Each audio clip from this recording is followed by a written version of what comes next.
بھائی نے لکھا خون کو پتلا کرنے کا طریقہ بتا دے. میرے محترم بھائیوں سب سے پہلے یہ جانو خون گاڑھا کیوں ہوتا ہے. خون گاڑھا کیوں ہوتا ہے؟ سب سے زیادہ خون گاڑھا ہوتا ہے غصے کی وجہ سے. غصے کی وجہ سے. غصے کی وجہ. غصہ مت کرو, غصہ مت کرو.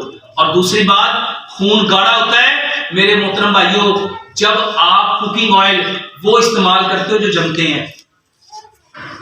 مٹی کے برتن میں کھانا پکاؤ, سرسوں کے تیل میں کھانا پکاؤ, چینی کی جگہ گڑ لو, پتھر والا نمک لو, آٹا پتھر کی چکی کا پسا ہوا لو.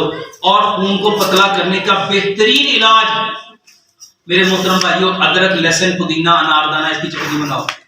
ادرک لہسن پودینہ اناردانہ میرے محترم بھائیوں دنیا میں سب سے بہترین چیز جو خون کو پتلا کرتی ہے وہ ادرک ہے. اور جتنی لوگ آج بلڈ پریشر کو کی دوائی کھاتے ہیں نا خون کو پتلا کرنے کے لیے لوپرین کھاتے ہیں میرے محترم بھائیوں یہ لہسن سے بنتی ہیں.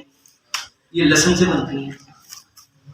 ادرک لہسن پودینہ اناردانہ برابر مقدار میں لو اور حسب ذائقہ اس میں سبز مرچ ملاؤ. اور یہ چٹنی صبح بھی دوپہر بھی میرے محترم بھائیوں کھانے کے ساتھ کھاؤ. اور ہر کھانے کے ساتھ کم از کم 1.5 پاؤ سلاد لازمی کھاؤ.